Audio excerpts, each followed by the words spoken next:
दोस्तों, आज हर तरफ चीख पुकार है। कलयुग खत्म हो रहा है। 2026 में प्रलय आ जाएगा। युद्ध, महामारी, सूखा, बस कुछ साल बाकी हैं। लोग घबराए हुए हैं, मंदिरों में भीड़ लग रही है, ज्योतिषी डरा रहे हैं। लेकिन रुकिए, ये वो गलतफहमी है जिसने आज तक करोड़ों भक्तों को अंधेरे में रखा है। शास्त्र कहते हैं ये सिर्फ शुरुआत है और असली अंत इतना भयानक और इतना करुणामय है कि महादेव खुद इसे रोकने के लिए तैयार खड़े हैं। तो चलिए आगे बढ़ते हैं कलयुग के अंत के बारे में समझने के लिए। आज के इस वीडियो में आप जानेंगे वो बातें जो 99% लोग आज तक नहीं जानते। कलयुग का अंत कैसे होगा, वे कौन से 7 संकेत हैं जो बता रहे हैं कि अंत अब दूर नहीं। वह कौन है जो इस घोर अंधकार को हमेशा के लिए समाप्त करेगा। और सबसे बड़ा रहस्य, क्या कल्कि अवतार का जन्म हो चुका है या वह अभी होने वाला है। लेकिन जो सत्य अंत में सामने आएगा वह आपकी कलयुग के बारे में सोच को हमेशा के लिए बदल देगा। तो अंत तक जरूर देखिए, क्योंकि यह वीडियो सिर्फ जानकारी नहीं है, यह आपके भीतर एक जागरण छोड़कर जाएगा।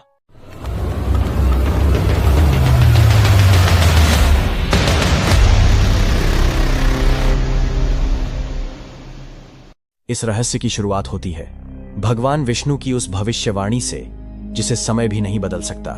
शास्त्र कहते हैं कलयुग की शुरुआत उस क्षण हुई जब भगवान श्री कृष्ण ने पृथ्वी पर अपना दिव्य शरीर त्याग दिया।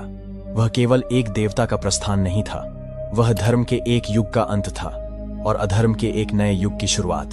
लेकिन यहीं पर एक ऐसा रहस्य छिपा है जिसे 90% लोग आज तक नहीं जानते। कलयुग अचानक नहीं आया, वह धीरे धीरे मनुष्य के भीतर जन्मा। पहले सत्य कमजोर हुआ, फिर धैर्य टूटने लगा, फिर करुणा सूखने लगी और अंत में लोभ ने मन में घर कर लिया। आज मनुष्य के पास सब कुछ है, आईफोन, कार, बंगला, प्राइवेट जेट, लेकिन शांति नहीं है। उसके पास साधन है लेकिन संतोष नहीं है। उसके पास शक्ति है लेकिन दिशा नहीं है। श्रीमद् भागवत महापुराण में कहा गया है ततश्चानुदिनं धर्मः सत्यं शौचं क्षमा दया श्रीर्यशोन युर्बलम स्मृतिः। अर्थात जैसे जैसे कलयुग आगे बढ़ेगा, धर्म, सत्य, पवित्रता, क्षमा, दया, आयु, बल और स्मृति, ये सब दिन प्रतिदिन घटते जाएंगे। और आज हम स्वयं देख रहे हैं कि यह भविष्यवाणी सच होती दिखाई दे रही है। जैसे आपने खुद नोटिस किया हो इन सब चीजों को। जिसके पास अपार धन है वह भी भीतर से बेचैन है। किसी के पास नाम और प्रसिद्धि है लेकिन घर में सुख नहीं है। किसी के पास सब सुविधाएं हैं लेकिन संतान के लिए रो रहा है। किसी के पास बड़ा परिवार है लेकिन आपसी प्रेम नहीं है। किसी के पास सपनों का घर है लेकिन नींद की एक शांत रात नहीं है। और किसी के पास सब कुछ होते हुए भी मन में खालीपन है। आज स्थिति ऐसी हो गई है कि साधन बढ़ रहे हैं लेकिन संतोष घट रहा है। संपत्ति बढ़ रही है लेकिन संबंध टूट रहे हैं। जानकारी बढ़ रही है लेकिन समझ कम हो रही है। लोग सोशल मीडिया पर मुस्कुरा रहे हैं लेकिन भीतर से टूटे हुए हैं। ऐसा लगता है जैसे सुख नाम की चीज धीरे धीरे दुर्लभ होती जा रही है। कभी कभी तो मन में प्रश्न उठता है, क्या सच में जीवन में दुख के अलावा कुछ बचा है? क्योंकि समस्या बाहर की दुनिया में कम और भीतर की अवस्था में अधिक है। यही है कलयुग का सबसे गहरा रहस्य। अंधकार पहले संसार में नहीं, मनुष्य के मन में उतरता है। लेकिन यहीं पर कहानी समाप्त नहीं होती, क्योंकि कलयुग केवल अंधकार का युग नहीं है, यह परीक्षा का युग भी है। और यहीं पर शास्त्र एक गहरा संकेत देते हैं। कलयुग का अंत बाहर से नहीं होगा, वह सबसे पहले मनुष्य के भीतर शुरू होगा। श्रीमद् भागवत महापुराण के 12 स्कंध में कलयुग के स्पष्ट संकेत दिए गए हैं। चलिए उन्हें एक एक करके समझते हैं और देखते हैं कि आज वे कितने सच होते दिखाई दे रहे हैं। पहला संकेत, आयु का कम होना। कहा जाता है पहले लोग सैकड़ों वर्ष तक जीवित रहते थे, आज 60 वर्ष की आयु भी लंबा जीवन मानी जाने लगी है। और शास्त्र बताते हैं कि कलयुग के अंत समय में मनुष्य की आयु केवल 20 से 25 वर्ष के बीच रह जाएगी। जरा आज के समय को देखिए, तनाव, प्रदूषण, अनहेल्दी लाइफस्टाइल, क्या ये सब पहले से ही शुरू नहीं हो चुका? आज ऐसी अनेक बीमारियां सामने आ चुकी हैं जिनका नाम सुनते ही डर लगने लगता है। जो रोग कभी 70-80 वर्ष की उम्र में दिखाई देते थे वे आज 15-20 साल के युवाओं में दिख रहे हैं। हार्ट अटैक से कितने लोग अपनी जान गंवा रहे हैं, चाहे जवान हो या बुजुर्ग, लेकिन सबसे ज्यादा असर युवाओं पर दिखाई दे रहा है। यही तो है कलयुग का धीरे धीरे बढ़ता हुआ प्रभाव। फिर भी अभी मनुष्य बहुत कठिनाई से 60 वर्ष की आयु तक पहुंच पा रहा है, और जब शास्त्र कहते हैं कि अंत समय में आयु लगभग 20 वर्ष रह जाएगी, तो इससे सहज ही अनुमान लगाया जा सकता है कि अभी कलयुग का अंतिम चरण दूर है। दूसरा संकेत, धन ही कुलीनता। शास्त्रों में कहा गया है, वित्तमेव कलौनणा जन्माचार गुणोदय, अर्थात कलयुग में मनुष्य की जाति, कुल, आचरण और गुणों का आधार केवल धन रह जाएगा। सोचिए, कलयुग में किसी व्यक्ति की पहचान उसके ज्ञान, चरित्र, सत्यनिष्ठा या तप से नहीं होगी, बल्कि उसके बैंक बैलेंस से होगी। जिसके पास धन है वही समाज में सम्मानित है, चाहे उसके पास न शास्त्रों का ज्ञान हो न नैतिकता, फिर भी लोग उसके आगे झुकते हैं। आज हम अपने आसपास देख सकते हैं, यदि कोई व्यक्ति धनी है तो लोग उसे अपने आप बुद्धिमान, सफल और योग्य मान लेते हैं, भले ही उसे धर्म का सच्चा ज्ञान न हो। लेकिन यदि उसके पास पैसा है तो वह धर्म गुरु बन बैठता है और लोग उसकी हर बात को सत्य मान लेते हैं। धर्म के नाम पर बड़े बड़े आयोजन होते हैं, भव्य मंच सजते हैं, रोशनी, भीड़, प्रचार, सब कुछ भव्य दिखता है, लेकिन कई बार उस चमक के पीछे ज्ञान का प्रकाश नहीं, केवल दिखावा होता है। दान और आस्था तक को व्यापार बना दिया गया है। लोगों की भावनाओं को छुआ जाता है और फिर उन्हीं भावनाओं के सहारे धन इकट्ठा किया जाता है। आज हालत यह है कि गरीब ज्ञानी की बात कोई नहीं सुनता, लेकिन अमीर अज्ञानी की बात भी सत्य वचन मान ली जाती है। मानो धन ही भगवान बन गया हो। जिसके पास धन है वही प्रतिष्ठित है, वही आदरणीय है, वही महान कहलाता है।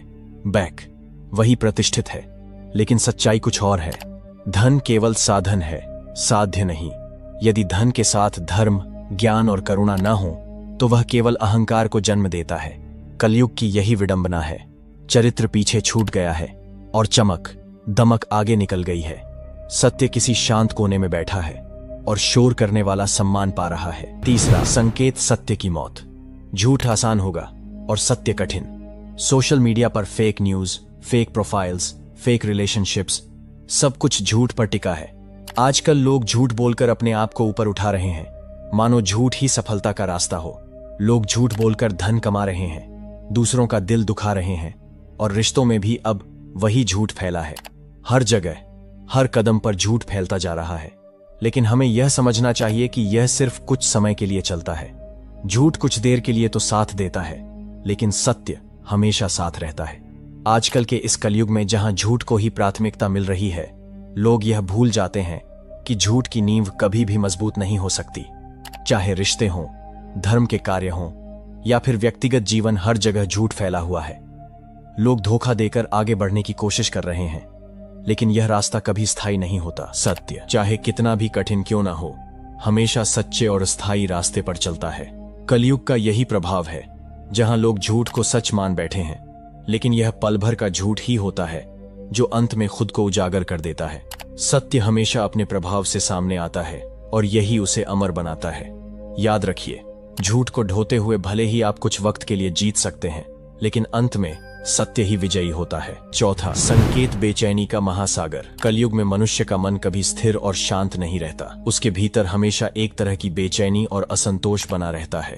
यह बेचैनी किसी खास वजह से नहीं, बल्कि मन की अंदरूनी कमजोरी और आध्यात्मिक असंतुलन की वजह से पैदा होती है। मनुष्य खुद को कभी पूरी तरह संतुष्ट नहीं मान पाएगा। जो चीज आज उसे खुश करती है, वही कल बोरियत या असंतोष का कारण बन जाती है। इस बेचैनी के महासागर में वह लगातार डर, चिंता और अधूरी उम्मीदों के बीच तैरता रहता है। आज के समय में इसे हम मानसिक स्वास्थ्य की समस्याओं के रूप में देख सकते हैं। डिप्रेशन, एंजाइटी, तनाव और कभी कभी आत्महत्या की प्रवृत्ति। यह सिर्फ आधुनिक विज्ञान की खोज नहीं है, बल्कि ये कलयुग के उन संकेतों में से हैं जिनके बारे में हमारे प्राचीन ग्रंथ पहले ही बता चुके हैं। मनुष्य अपने भीतर की शांति खो बैठा है। वह भौतिक सुख, पद, पैसा और मान सम्मान के पीछे भागता है, लेकिन उसके मन की वास्तविक पीड़ा कभी कम नहीं होती। उसका मन खालीपन और डर से भरा रहता है। इसलिए कलयुग में व्यक्ति को अत्यधिक मानसिक बेचैनी और आध्यात्मिक कमजोरी का सामना करना पड़ता है। यही वह महासागर है जिसमें मानवता धीरे धीरे डूबती जा रही है, जब तक उसे आत्म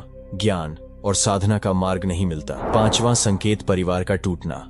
दाम्पत्य भिरुचिर हेतुर्माया व्यावहारिके। विवाह अब केवल आकर्षण पर टिकने लगा है। पति पत्नी के बीच प्रेम कम और स्वार्थ ज्यादा दिखाई देता है। संबंधों की नींव त्याग पर नहीं, बल्कि सुविधा पर रखी जा रही है। आज लोग रिश्ते निभाने से पहले फायदे और नुकसान का हिसाब लगाने लगते हैं। 7 जन्मों का वचन अब कुछ सालों की सहूलियत भर बनकर रह गया है। जरा सी बात पर अहंकार टकराता है और घर टूट जाते हैं। आज तलाक की बढ़ती दर देख लीजिए, सच्चाई खुद सामने आ जाएगी। एक ही छत के नीचे रहते हुए भी दिलों में दूरियां बढ़ती जा रही हैं। मोबाइल की स्क्रीन ने संवाद छीन लिया है और मैंने हमको हरा दिया है। भाई जमीन के लिए अदालतों में खड़े हैं। माँ बेटे संपत्ति के लिए बहस कर रहे हैं। बूढ़े माता पिता वृद्धाश्रम में छोड़ दिए जाते हैं और बच्चे कहते हैं हम बहुत व्यस्त हैं। रिश्तों की जगह अब स्टेटस ने ले ली है, प्यार की जगह दिखावे ने और त्याग की जगह स्वार्थ ने। आज जो हम देख रहे हैं, भाई में लड़ाई, माँ बेटे में फासला और पैसों के लिए सब कुछ बिकता हुआ, यह कलयुग का सिर्फ 1% है। असली लक्षण तो अभी आने बाकी हैं। जब विश्वास पूरी तरह टूट जाएगा, जब परिवार शब्द सिर्फ किताबों में रह जाएगा, जब इंसान अकेलेपन की भीड़ में घुटने लगेगा, तब समझना कलयुग अपने चरम पर होगा।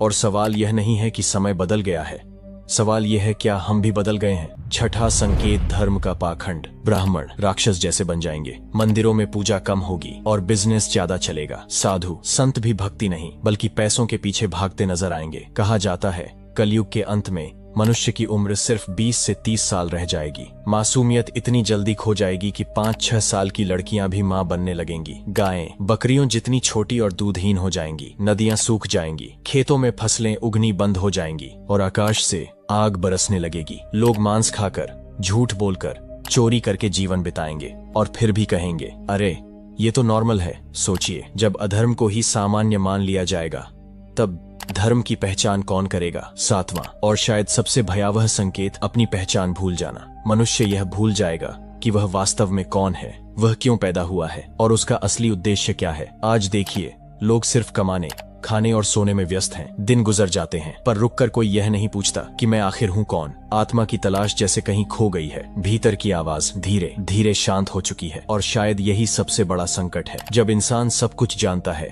पर खुद को नहीं, लेकिन जब अंधकार अपनी चरम सीमा पर पहुंचता है तभी प्रकाश जन्म लेता है। ब्रह्मांड का एक अटल नियम है संतुलन। जब भी यह संतुलन बिगड़ता है, ब्रह्मांड स्वयं उसे ठीक करता है। जब अधर्म बढ़ता है तो धर्म जन्म लेता है। जब अंधकार गहराता है तो प्रकाश प्रकट होता है और जब कलयुग अपनी अंतिम सीमा पर पहुंचेगा तब एक शक्ति जन्म लेगी। लेकिन ठहरिए, वह कोई साधारण शक्ति नहीं होगी, वह स्वयं भगवान विष्णु का अंतिम अवतार होगा, कल्कि अवतार। और सबसे चौंकाने वाली बात यह है, शास्त्र उनके जन्म का स्थान तक बताते हैं। कल्कि पुराण और विष्णु पुराण के अनुसार, कल्कि पुराण और विष्णु पुराण में वर्णन मिलता है कि जब कलयुग अपनी चरम सीमा पर पहुंच जाएगा, जब अधर्म, अन्याय और पाखंड पृथ्वी पर अपने पैर पूरी तरह जमा लेंगे, तब भगवान विष्णु का अंतिम अवतार कल्कि इस धरती पर अवतरित होगा। कहा जाता है कि उनका जन्म होगा एक पवित्र स्थान पर, संभल, जिसे आज उत्तर प्रदेश के मुरादाबाद के पास संभल के रूप में जाना जाता है। वे जन्म लेंगे एक साधारण ब्राह्मण परिवार में। पिता का नाम होगा विष्णुयश, माता का नाम होगा सुमति। कोई राजमहल नहीं, कोई दिव्य आकाशवाणी नहीं, कोई चमत्कारी घोषणा नहीं, एक साधारण बालक की तरह वे इस संसार में आएंगे।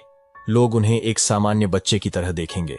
कोई पहचान नहीं पाएगा कि यह वही शक्ति है जो समय की दिशा बदलने वाली है, लेकिन उनके भीतर छिपी होगी वह दिव्य चेतना जो केवल शरीर तक सीमित नहीं, जो युगों का संतुलन जानती है, जो धर्म और अधर्म की हर रेखा को पहचानती है। वे बड़े होंगे, शिक्षा प्राप्त करेंगे, शास्त्रों का ज्ञान, शस्त्रों का अभ्यास, धैर्य, संयम और प्रतीक्षा, क्योंकि हर अवतार भावना में नहीं, समय में प्रकट होता है।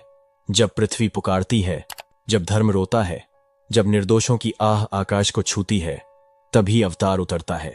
उनके पास होगा देवदत्त नाम का दिव्य सफेद घोड़ा जो हवा से भी तेज दौड़ेगा।